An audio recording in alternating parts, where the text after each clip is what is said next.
வணக்கம். சுப்ரீம் செய்திகளுக்காக இரா செல்வமணி.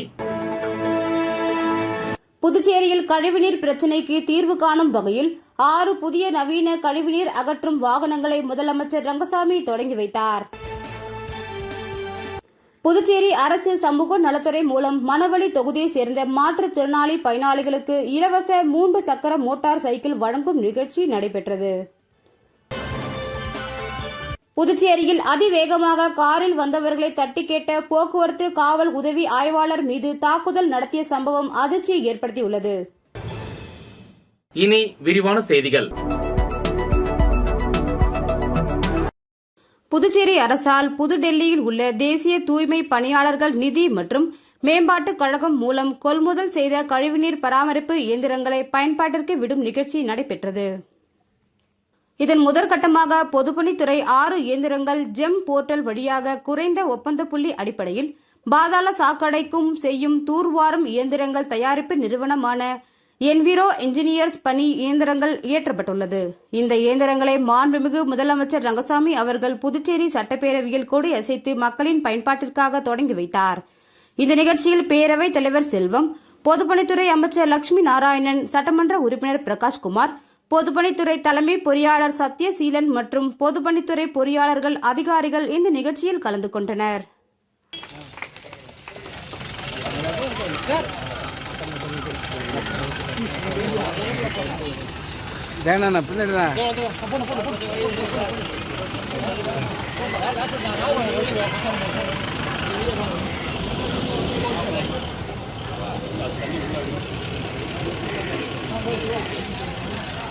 நான் இது பார்த்தா அவர்கிட்ட தள்ளி விட்டா அவர் என்ன திட்டு போயிட்டாரு மினிஸ்டர். இதே போல தள்ளி விட்டு. புதுச்சேரி அரசு சமூக நலத்துறை மூலம் மணவெளி தொகுதியை சேர்ந்த மாற்றுத்திறனாளி பயனாளிகளுக்கு இலவச 3 சக்கர மோட்டார் சைக்கிள் வழங்கும் நிகழ்ச்சி நடைபெற்றது.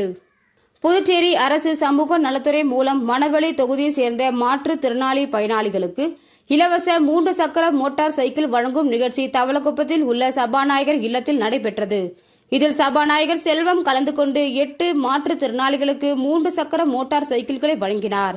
இந்த நிகழ்ச்சியில் துறை இயக்குநர் ராகினி, துணை இயக்குநர் ஆறுமுகம் மற்றும் அப்பகுதியின் முக்கிய பிரமுகர்கள் தானம்பாளையம் பாஜக பிரமுகர் ஞானசேகரன், மாநில விவசாய அணி பொதுச் செயலாளர் சக்திபாலன், மாவட்ட தலைவர் சுகுமாரன், தொகுதி தலைவர் லட்சுமிகாந்தன், கிருஷ்ணமூர்த்தி, சக்திவேல், மாவட்ட துணைத் தலைவர் மணிகண்டன், மணி, கணபதி உள்ளிட்டவர்கள் கலந்து கொண்டனர்.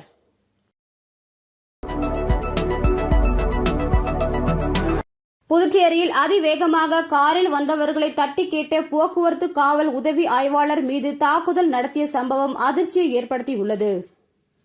புதுச்சேரி போக்குவரத்து காவல்துறை உதவி ஆய்வாளர் நேற்று இரவு தனது நண்பருடன் சாப்பிட ஈஸ்வரன் கோவில் வீதியில் உள்ள ஹோட்டலுக்கு சென்றுள்ளார். அப்பொழுது அவ்வழியாக அதிவேகமாக வந்த கார் காவலரின் வாகனத்தை இடிப்பது போல் வந்து நின்றது. அப்பொழுது சப் இன்ஸ்பெக்டர் காரை ஓட்டி வந்தவரிடம் ஏன் இவ்வளவு வேகமாக வருகிறாய் என்று கேட்டுள்ளார். அப்பொழுது காரில் இருந்த ஓட்டுநர் உட்பட 2 பேர் சப் இன்ஸ்பெக்டரிடம் தகராறில் ஈடுபட்டதுடன் அவரை சராமரியாக தாக்கிவிட்டு தப்பிச் சென்றனர். இதனை கண்ட பொதுமக்கள் சப் இன்ஸ்பெக்டரை மீட்டு அரசு மருத்துவமனையில் சிகிச்சைக்காக அனுப்பி வைத்தனர். இந்த சம்பவத்தால் பாதிக்கப்பட்ட சப் இன்ஸ்பெக்டர் அளித்த புகாரின் பேரில் பெரேக்கடை போலீசார் வழக்கு பதிவு செய்து இருவரை வலைவீசி தேடி வருகின்றனர். இதனிடையே போதையில் தகராறில் ஈடுபட்டவரின் புகைப்படங்கள் சமூக வலைதளங்களில் பரவி வருகிறது. அதில் ஒருவர் திருவண்ணாமலையை சேர்ந்தவர், மற்றொருவர் அரசியல் புள்ளியின் மகன் என்று கூறப்படுகிறது.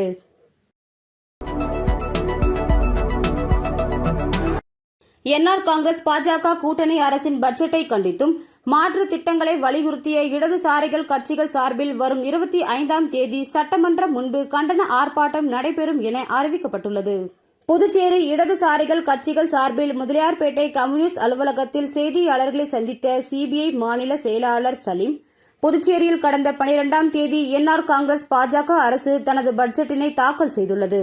பட்ஜெட்டுக்கு முன்பாக பல வரிகளை உயர்த்திவிட்டு வரியில்லா பட்ஜெட் என்று கூறி வருவது மக்களை ஏமாற்றும் செயல் என்று கூறினார். இந்த பட்ஜெட்டில் இளைஞர்களுக்கு வேலைவாய்ப்பு வழங்கும் எந்த திட்டமும் இல்லை என்றும், அமைப்புசாரா தொழிலாளர்கள், விவசாய தொழிலாளர்களுக்கு நலம் வாரியம் அமைப்பதற்காக அறிவிப்பும் இல்லை என்று அடுக்கடுக்காக குற்றம் சாட்டினார். மேலும் விவசாய கடன்களை தள்ளுபடி செய்ய வேண்டும், சுகாதாரமான குடிநீர் வழங்க புதிய திட்டம் கொண்டு வர வேண்டும், ரெஸ்டோ பார்களை குறைக்க வேண்டும், புதிய மதுபான தொழிற்சாலைகளுக்கு அனுமதி வழங்கக்கூடாது உள்ளிட்ட பல்வேறு கோரிக்கைகளை வலியுறுத்தி வரும் 25ஆம் தேதி சட்டப்பேரவை முன்பு இடதுசாரிகள் சார்பில் ஆர்ப்பாட்டம் நடைபெறும் என்று அறிவித்தார். இந்த செய்தியாளர் சந்திப்பின் போது மார்க்சிஸ்ட் கம்யூனிஸ்ட் கட்சியின் மாநில செயலாளர் ராமச்சந்திரன், மார்க்சிஸ்ட் லெனினிஸ்ட் மாநில செயலாளர் பாலகிருஷ்ணன், இந்திய கம்யூனிஸ்ட் கட்சியின் மாநில துணை செயலாளர் சேது செல்வம், மார்க்சிஸ்ட் கம்யூனிஸ்ட் செயற்குழு உறுப்பினர் பெருமாள் ஆகியோர் உடனிருந்தனர்.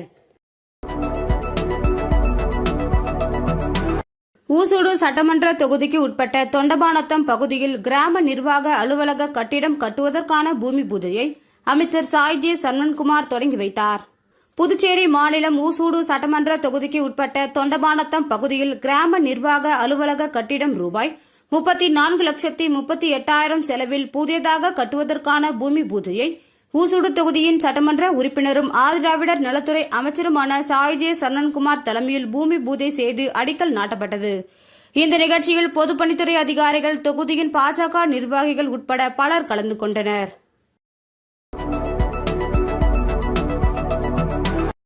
புதுச்சேரி நோனாங்குப்பம் ஆற்றில் மட்டிக்கல்லை பிடிக்க ஆற்றில் இறங்கிய கல்லூரி மாணவர் நீரில் மூழ்கி இறந்த சம்பவம் அப்பகுதியில் சோகத்தை ஏற்படுத்தியுள்ளது. புதுச்சேரி அரியாங்குப்பம் அம்பேத்கர் நகரை சேர்ந்தவர் ஹரிஷ். புதுச்சேரி கதிர்காமம் அரசு கலைக் கல்லூரியில் பிகாம் 2ஆம் ஆண்டு படித்து வருகிறார். இவர் நோனாங்குப்பம் ஆறு அழுத்துவேலி ஆற்றங்கரையில் இறங்கி நேற்று மதியம் மட்டிக்கல்லை பிடித்தார். அப்பொழுது ஹரிஷ் திடீரென தண்ணீரில் மூழ்கி ஆற்றில் அடித்துச் செல்லப்பட்டார். இது குறித்த தகவலின் பேரில் தவளகுப்பம் போலீசார் மற்றும் தீயணைப்பு துறையினர் ஹரிஷை தீவிரமாக தேடினர். சுமார் 3 மணி நேர தேடலுக்கு பிறகு ஹரிஷை சடலமாக தீயணைப்பு வீரர்கள் மீட்டனர். இதனையடுத்து பிரேத பரிசோதனைக்காக சடலத்தை போலீசார் அரசு மருத்துவமனைக்கு அனுப்பி வைத்து விசாரணை நடத்தி வருகின்றனர். ஆற்றில் மட்டிக்கல்லி பிடிக்கப் போய் கல்லூரி மாணவர் உயிரிழந்த சம்பவம் அப்பகுதியில் சோகத்தை ஏற்படுத்தியுள்ளது.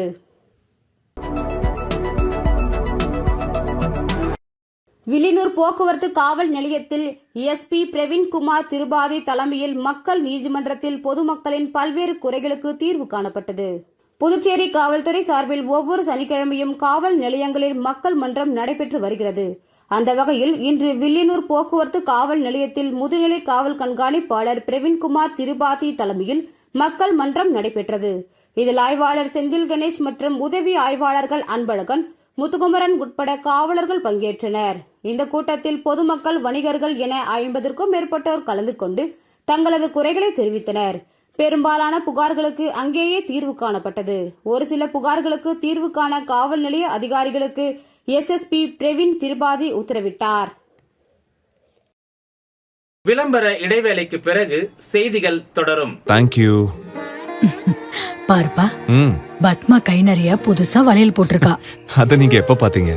கோயிலுக்கு போனப்ப பார்த்தேன். அப்போ கோவிலுக்கு போனது சாமிய கும்பிட இல்ல. ஏன்பா, ஏன் முன்னாடி வந்து நின்னு சாமி கும்பிட்டா நான் பார்க்க மாட்டேனா?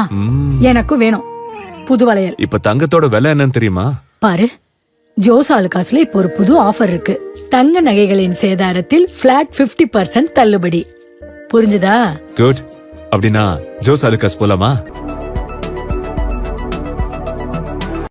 புதுச்சேரி மற்றும் காரைக்காலை சேர்ந்த 7 பேர் ஆன்லைன் மோசடி கும்பலிடம் ரூபாய் 3.80 லட்சத்தை இழந்தது குறித்து போலீசார் விசாரணை நடத்தி வருகின்றனர். காரைக்கால் பகுதியை சேர்ந்தவர் ஆனந்த். இவரை தொடர்பு கொண்ட மர்ம நபர் ஆன்லைன் மூலம் வீட்டில் இருந்தே அதிக பணம் சம்பாதிக்கலாம் என்று கூறினார். இதனையடுத்து ஆன்லைன் வர்த்தகத்தில் 1,18,730 ரூபாயை ஆனந்த் முதலீடு செய்து அவருக்கு கொடுத்த டாஸ்கை முடித்தார். அதன் மூலம் வந்த லாபத் தொகையை ஆனந்த் எடுக்க முயன்ற போது மோசடி கும்பலிடம் பணத்தை இழந்தது தெரியவந்தது.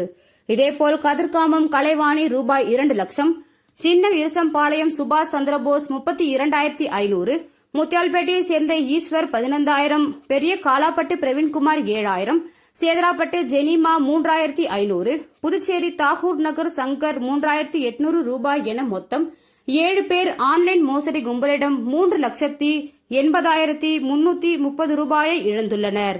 சைபர் கிரைம் போலீசார் வழக்கு பதிவு செய்து விசாரணை மேற்கொண்டு வருகின்றனர்.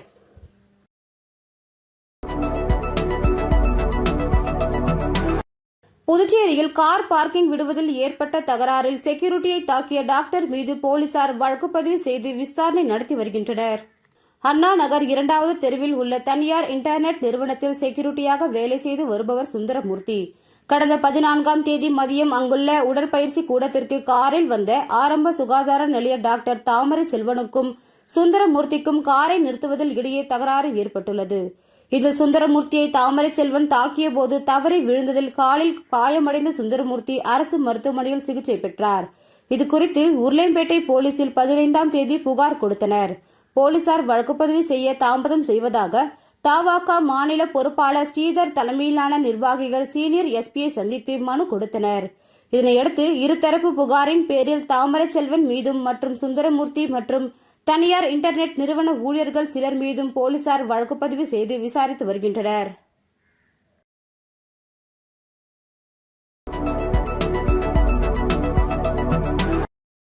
மூதாட்டியை கொலை செய்த வாலிபருக்கு 10 ஆண்டுகள் சிறை தண்டனை விதித்து புதுச்சேரி நீதிமன்றம் தீர்ப்பளித்துள்ளது. புதுச்சேரி மூலக்கலம் வில்லியனூர் மெயின் ரோட்டை சேர்ந்தவர் சாந்தா. இவரது கணவர் சுப்பிரமணியன் இறந்துவிட்டதால் உறவுக்கார பெண் ஒருவரின் துணையுடன் வசித்து வந்தார். கடந்த 2016 டிசம்பர் 26ஆம் தேதி சாந்தாவுடன் தங்கியிருந்த உறவுக்கார பெண் வெளியே சென்ற நிலையில் மறுநாள் காலை சாந்தா அவரது வீட்டில் கழுத்து அறுத்து கொலை செய்யப்பட்டு கிடந்தார். அவர் கழுத்தில் அணிந்திருந்த 7 பவுண்ட் நகை மாயமாக இருந்தது. இதுகுறித்து அதே பகுதியை சேர்ந்த முடி திருத்தும் தொழிலாளி எழில் என்ற எழிலரசன் போலீசிற்கு புகார் தெரிவித்தார். மேட்டுப்பாளையம் போலீசார் வழக்குப்பதிவு செய்து விசாரணை நடத்தினர். இதற்கிடையே மூதாட்டி கொலையில் புகார் கொடுத்த எழிலரசன் மீது போலீசாருக்கு சந்தேகம் எழுந்தது. இதனையடுத்து அவரது வீட்டில் போலீசார் சோதனை நடத்தினர். அப்பொழுது சாந்தா அணிந்திருந்த 7 பவுண்ட் நகையை வீட்டுக்குள் மறைத்து வைத்திருந்தது கண்டுபிடிக்கப்பட்டது. தொடர்ந்து நடத்திய விசாரணையில் எழிலரசன் நகைக்காக மூதாட்டி சாந்தாவை கொலை செய்துவிட்டு போலீசாரிடம் புகார் அளித்து நாடகம் ஆடியதும் தெரிய வந்தது. போலீசார் எழிலரசனை கைது செய்து காலாப்பட்டு ஜெயிலில் அடைத்தனர். இந்த வழக்கு விசாரணை புதுச்சேரி 3வது கூடுதல் மாவட்ட நீதிமன்றத்தில் நடந்து வந்தது. வழக்கு விசாரணை முடிந்த நிலையில் நீதிபதி பாலமுருகன் குற்றம் சாட்டப்பட்ட எழிலரசனுக்கு 10 ஆண்டுகள் ஜெயில் தண்டனை விதித்து தீர்ப்பளித்தார். இந்த வழக்கில் அரசு தரப்பில் வக்கீல் ரங்கநாதன் ஆஜரானார்.